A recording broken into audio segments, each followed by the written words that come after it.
Olá pessoal, sejam todos bem-vindos ao nosso canal Reflexão e Ação. Eu sou a Sônia. E eu sou o Adilson. Hoje nós estaremos meditando no Evangelho de São Mateus, capítulo 9, versículos 32 a 38. Iniciamos então, em nome do Pai, do Filho e do Espírito Santo. Amém. Vinde, Espírito Santo, enchei os corações dos vossos fiéis e acendei neles o fogo do vosso amor. Enviai o vosso Espírito e tudo será criado e renovareis a face da terra. Oremos. Ó Deus, que instruíste os corações dos vossos fiéis com a luz do Espírito Santo, fazei que apreciemos retamente todas as coisas, segundo o mesmo Espírito, e gozemos sempre de sua consolação. Por Cristo Senhor nosso. Amém. Proclamação do Evangelho de Nosso Senhor Jesus Cristo segundo São Mateus. Glória a vós, Senhor. Naquele tempo apresentaram a Jesus um homem mudo que estava possuído pelo demônio. Quando o demônio foi expulso, o mudo começou a falar. As multidões ficaram admiradas e diziam: nunca se viu coisa igual em Israel. Os fariseus, porém, diziam: é pelo chefe dos demônios que ele expulsa os demônios. Jesus percorria todas as cidades e povoados, ensinando em suas sinagogas, pregando o evangelho do reino e curando todo tipo de doença e enfermidade. Quando Jesus viu as multidões, compadeceu-se delas, porque estavam cansadas e abatidas, como ovelhas que não têm pastor. Então disse a seus discípulos: a messe é grande, mas os trabalhadores são poucos. Pedi, pois, ao dono da messe que envie trabalhadores para a sua colheita. Palavra da salvação. Glória a vós, Senhor. Só faltava essa agora, os fariseus acharem que pelo poder do demônio é que Jesus expulsava os demônios das pessoas.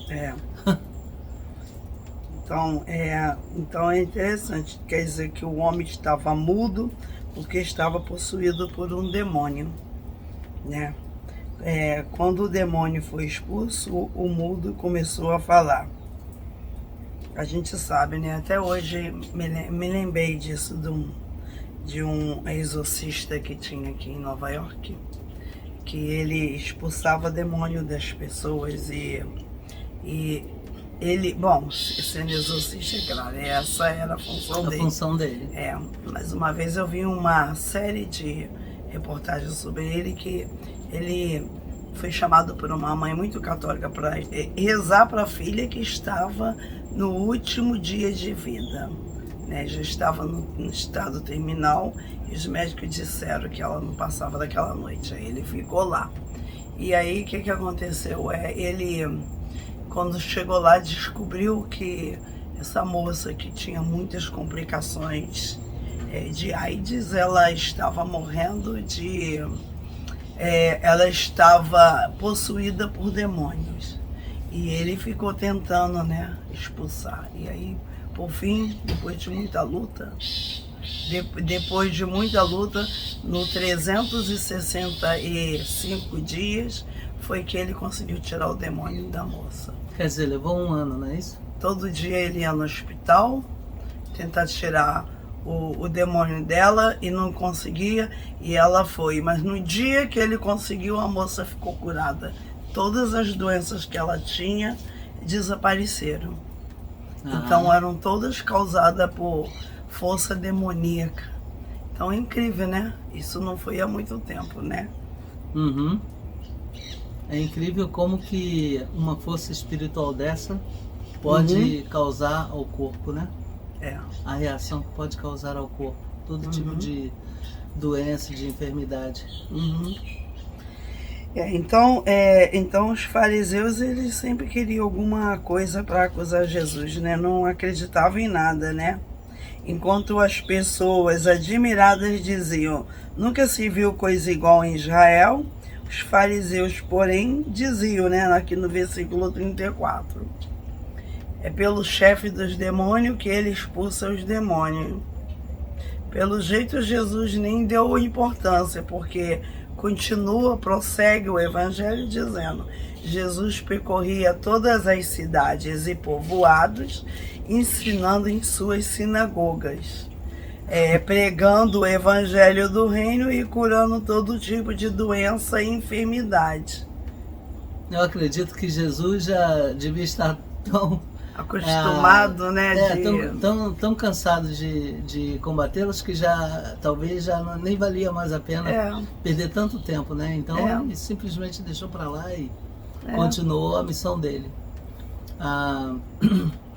E mais uma vez a gente vê que o Evangelho narra aqui no versículo 36, vendo Jesus as multidões, compadeceu-se delas, porque estavam cansadas e abatidas, como ovelha que não tem pastor. Então disse Jesus a seus discípulos: a messe é grande, mas os trabalhadores são poucos. Pedi, pois, ao dono da messe que envie trabalhadores para a sua colheita. Quer dizer, a gente sabe, né, que e ele ensina pra gente assim: peça a Deus que envie trabalhadores, porque são ainda poucos os evangelizadores, né? Apesar de nós temos muitos conhecidos, né? Pelo YouTube mesmo, ele nos proporciona de conhecer todos os que pregam o evangelho, muitos padres muito bons, que pregam, que falam, que colocam a sua homilia aqui, também ensinam pra gente, né, a passagem do evangelho, porque eles têm toda a autoridade, tem padre, tem pastores, tem leigos como a gente, muita gente ensinando, mas ainda a messe ainda é grande, né? São poucos ainda os trabalhadores. Porque nem todo mundo se para ouvir, né, o que a gente está falando, né? Então, às vezes, a gente sabe que quando as pessoas dão atenção, elas gostam, mas o importante é que a pessoa pare, escute, para saber se ela vai gostar ou não, né? E o que acontece é que muitas vezes as pessoas passam adiante, né? Não estão muito interessadas de saberem das coisas de Deus. Tem muitas outras coisas nesse mundo que interessa mais, que chama mais atenção, né? Sim, por isso nós precisamos de mais evangelizadores, pessoas verdadeiramente conscientes que o nosso dever como batizados também é evangelizar. É um dever nosso. É uma missão, né? É uma missão que nós recebemos. Quando nós somos batizados, nós fazemos parte, né? Nós somos introduzidos como filhos adotivos de São Paulo, né? Que pelo batismo a gente se torna filhos adotivos de Deus. É bem interessante, né? Que ser filho adotivo é muito forte, porque é o mesmo amor que um filho de verdade, mas no sentido do evangelho é porque pelo batismo nos tornamos novamente filhos de Deus, participamos, recebemos a graça santificante, né? Aquela graça que tinham os primeiros homens, né? Adão e Eva. Mas a messe é grande porque a colheita é muito grande. São muitas pessoas que ainda precisam ouvir o evangelho. Por isso nós temos que pedir a Deus para que nos envie novos operários. E esses operários podem ser nós mesmos podemos ser esses operários.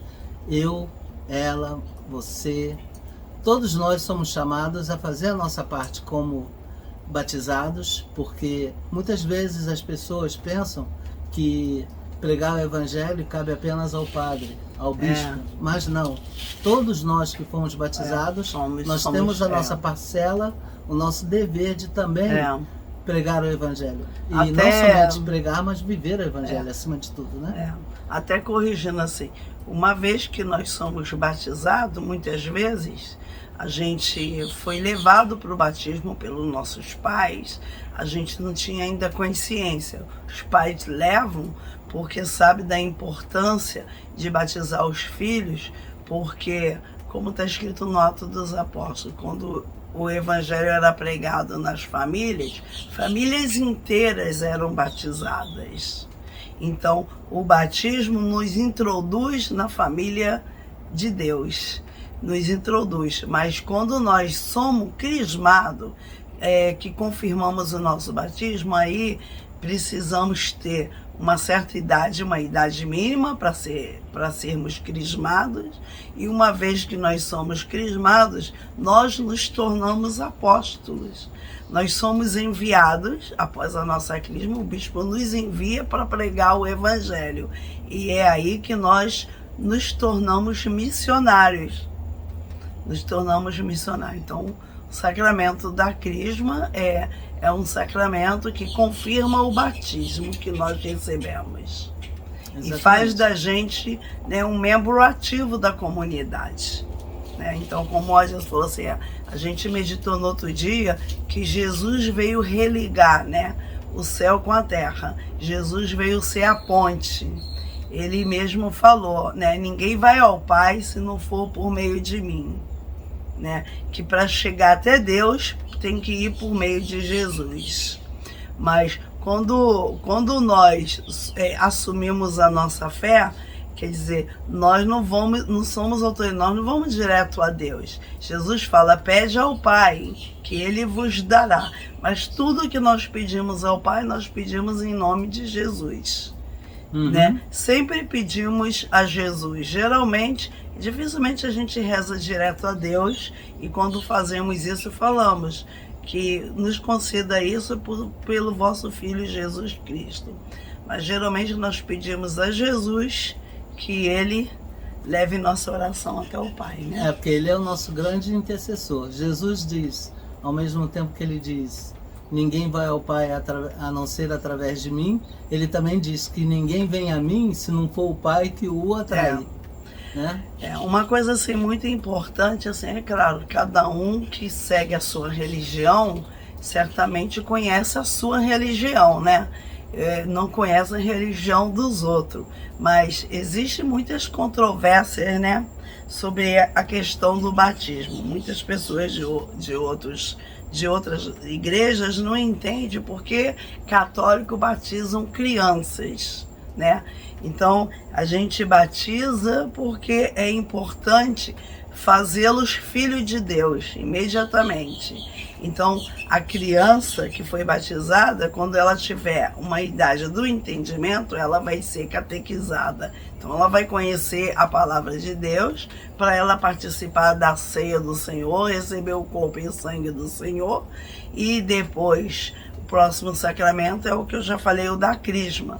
E o sacramento da crisma a gente vê no Atos dos Apóstolos. Os discípulos batizavam e os apóstolos vinham e faziam uma oração de imposição de mão para confirmar os batizados. Então está bem lá no Atos dos Apóstolos. E a gente já era crisma, já era a crisma, não se chamava de crisma, né? Mais tarde adquiriu o nome de crisma por causa do óleo que ungia a fonte deles, que esse óleo chama o crisma. É o nome do óleo. Do óleo, aí as pessoas começaram a chamar, mas é conhecido como sacramento da confirmação. Quer dizer, os apóstolos confirmavam aquele batismo que a pessoa tinha recebido dos seus discípulos, dos presbíteros. É muito importante a gente conhecer, antes de você falar alguma coisa sobre alguma coisa de alguém, de uma religião de alguém, o que quer que seja, você tem que conhecer a verdade para não fazer um mau julgamento. Tá entendendo? Na verdade, a palavra do Senhor nos ensina que nós não devemos julgar ninguém em nenhuma circunstância. Nenhuma julgar. Porque da mesma maneira que a gente julgar, nós seremos julgados. E é bem claro. É algo muito sério, muito sério. Eu vejo isso como muito sério. Mas, senão nós vamos estar repetindo o que aqui os fariseus fizeram. O que eles fizeram aqui? O mesmo erro. Eles não conheciam Jesus, eles não conheciam as obras que Jesus realizava, não ouviam o que Jesus falava, e eles acharam que Jesus estava curando essas pessoas por força do demônio. Na realidade, eles não queriam realmente acreditar que Jesus realmente veio de Deus. Eles preferiam ficar na cegueira deles do que enxergar. Mas é importante a gente ser aberto, assim, para a gente ter um pensamento, formar uma ideia sobre um assunto. A gente precisa ler o assunto, ouvir, meditar sobre o assunto. Aí depois que você conhece, né? A gente fala tudo isso, né? Me fez lembrar de tudo isso. Nós temos muitos amigos de diversos credos. Nós somos pessoas conhecidas pelo trabalho que nós fazemos, pelo trabalho que ele já faz há 30 anos. Então, conhecemos pessoas, não escolhemos com quem vamos trabalhar, e isso daí também seria contrário à lei, né? Nós trabalhamos com todas as pessoas. Tanto contrário à lei de Deus quanto à lei dos homens, né? Porque nós também, como profissionais, não podemos escolher com quem nós queremos trabalhar. E algumas vezes, no começo da profissão do Adilson, algumas pessoas de outros credos, quando entravam no nosso carro, via um terço ou um crucifixo, aí queria falar alguma coisa. E quando a gente explicava, a pessoa mudava de pensamento. Ficava mais simpática, mas a gente notava que às vezes tinha uma aversão. Não gostava de entrar no nosso carro por causa dos nossos objetos católicos. Mas aí quando a gente explicava, olha, isso é assim que eu uso, é para isso? Bom. Aí era bem interessante que às vezes a pessoa até dizia, minha mãe é muito católica, minha avó, sempre tinha alguém na família, né? Mas a pessoa não entendia. Então, mas isso fez com que a gente sabe explicar a fé que nós temos, porque nós somos pessoas que interessamos de conhecer. Nós interessamos. E outra coisa, quando você se propõe a falar alguma coisa, ensinar, ser um catequista, antes de tudo, você tem que ser uma pessoa catequizada, né? E então foi isso que aconteceu com a gente. Então sabemos explicar, conhecemos a nossa fé, e a gente vê que quando você sabe explicar, então evita muitos mal entendidos. Sim, por isso que nós temos que seguir o conselho de São Pedro. Na primeira carta de São Pedro diz: estejam sempre prontos a dar testemunho da sua fé, a explicar a sua fé, a demonstrar a sua fé, para que as pessoas possam entender as questões doutrinárias, principalmente as questões doutrinárias da nossa fé. Porque a nossa igreja é muito rica, ela tem muita doutrina, e é essa doutrina que é muitas vezes mal entendida por todos aqueles, principalmente pelos cristãos que não são católicos, né? Os não católicos. Eles não entendem, porque simplesmente não conhecem. Eles deveriam procurar conhecer a doutrina católica para poder falar dela. Na verdade, assim, a gente deve procurar falar as coisas boas que tem nas outras religiões, aquilo que nos une, evitar conversas daquilo que nos separa, né? Esses vídeos mesmo, nós já recebemos mensagem no nosso WhatsApp. A gente nota que muita gente assiste pelo WhatsApp, não vai direto no YouTube.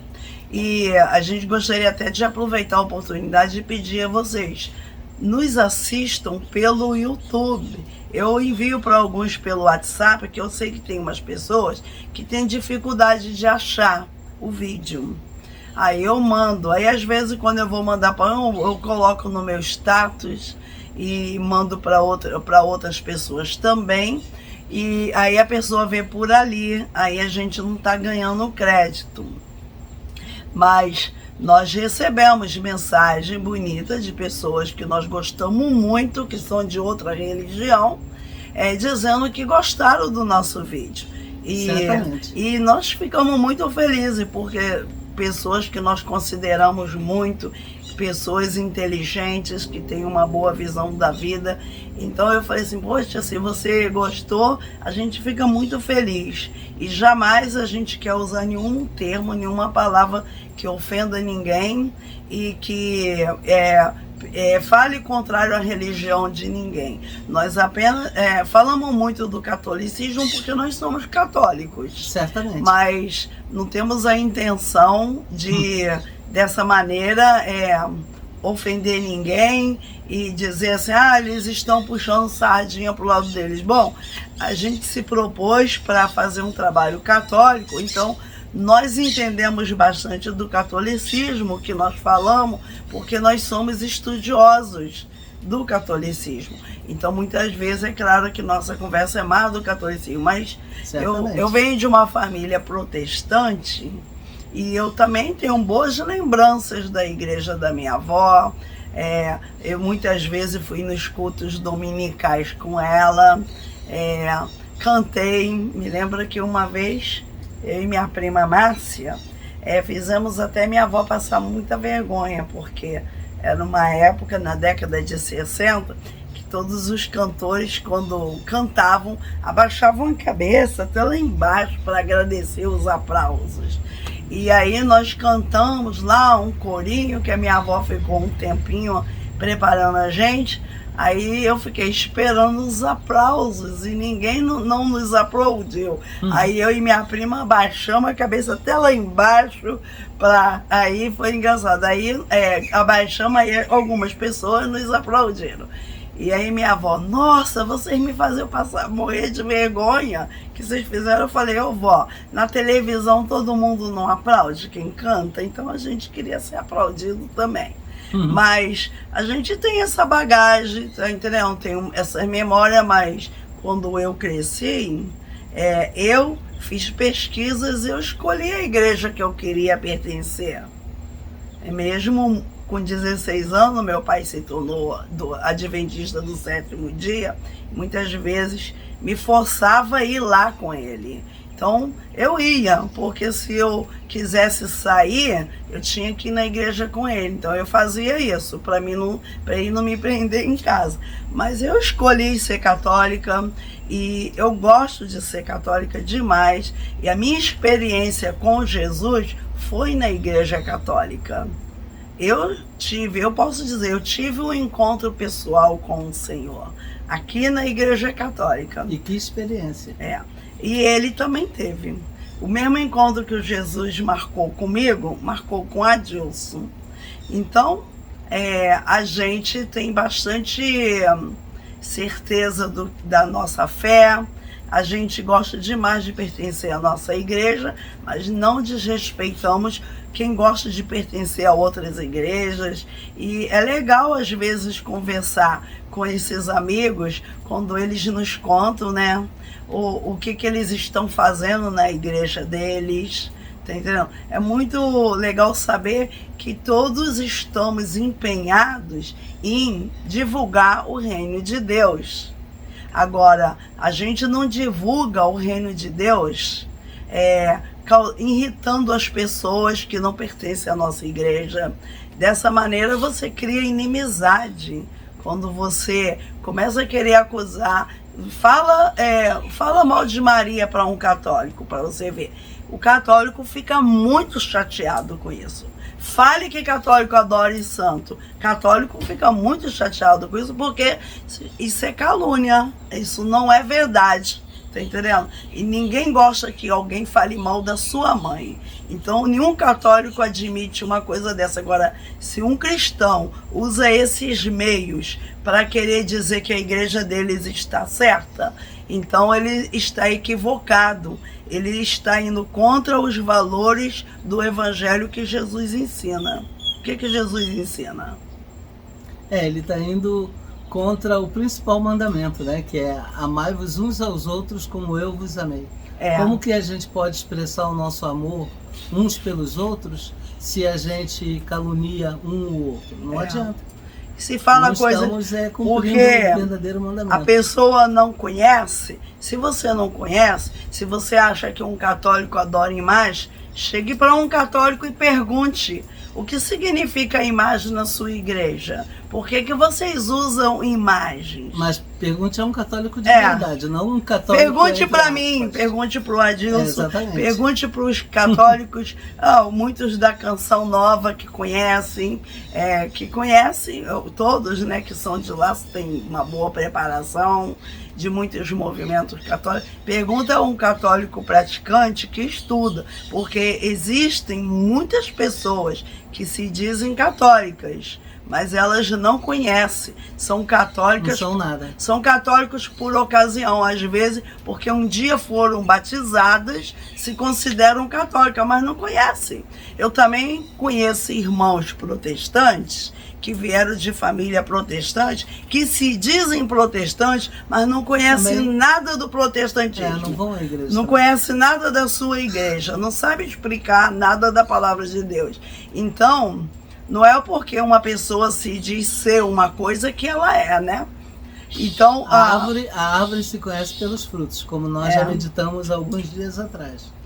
Então, Jesus, nesse evangelho de hoje, quer dizer, ele seguiu adiante, deixou para lá. Existem certas acusações que nem vale a pena discutir. Nem vale a pena, né? A gente ignora. Porque, olha, uma coisa é quando alguém te pergunta porque ele quer saber, porque ele quer entender como é a sua fé. Outra coisa é quando alguém faz isso com espírito de porco. Com aquele espírito de te perturbar. Então, é uma conversa que às vezes não vai chegar em lugar nenhum. Então, é melhor nem continuar com ela. Essas pessoas que vêm com essas más intenções de querer nos perturbar, a gente simplesmente as ignora. Porque não quer saber, não quer entender. Não estão buscando a verdade. Mas é muito importante a gente, antes de mais nada, viver a nossa fé, dar um testemunho com a nossa vida. E quando alguém fica muito preocupado com a fé dos outros, como as pessoas vivem a fé delas, significa que essa pessoa... É sinal de que essa pessoa não está vivendo a fé dela. Não está vivendo a fé dela, porque quando você vive a sua fé, você centraliza para a sua fé, você procura entender a sua fé, prestar atenção no que seu pastor ou seu padre está dizendo. Ou então você vai prestar atenção naquela pessoa que é o seu guia espiritual, na religião que você escolheu, o que ele está te ensinando. E aí, se você gosta daquela fé, você vai aprender, vai vendo, tá entendendo? Agora, eu recomendo, assim, é muito importante a gente conhecer a fé que a gente professa. Fé que você diz que tem. É vergonhoso quando... É muito importante e é obrigatório. Porque um dos deveres que nós temos como cristãos é buscar a verdade. É vergonhoso você dizer, eu sou da religião tal. Aí alguém pergunta, como que é a sua religião? Aí você não sabe dizer, inventa um monte de coisa, porque quando alguém pergunta é porque quer entender, tá entendendo? Mas a melhor maneira de pregar o evangelho, de propagar o evangelho, é com a nossa vida, com o exemplo que nós somos para nossa comunidade, por meio que nós participamos. A maneira como você fala, a maneira como você age, é que vai testemunhar o que você acredita. Certamente. Então é isso, nós vamos terminando aqui, nesse evangelho de hoje, onde eu aprendi que Jesus não deu importância, né? O Exorcista, que eu falei para vocês que eu vi uma vez uma série no IWTN, que é o canal católico americano que tem aqui, ele se chama James Lebar. James Lebar, L-E-B-A-R. Então, tchau para vocês. Nós vamos ficando por aqui, já passou o nosso tempo. Fiquem com Deus, que o Senhor continue abençoando a nossa vida, nos dando esclarecimento e que a gente viva a nossa fé, que a gente olhe para aquilo que a gente faz e pare de comparar e julgar a fé dos outros. Cada um vai responder pela sua vida. E acima de tudo, amai-vos uns aos outros como eu vos amei. Jesus nos diz hoje e sempre, e nós devemos seguir, porque é um mandamento, então, é uma ordem. Então terminamos em nome do Pai, do Filho e do Espírito Santo. Amém. Até amanhã, se Deus quiser. Até amanhã. Tchau. Tchau.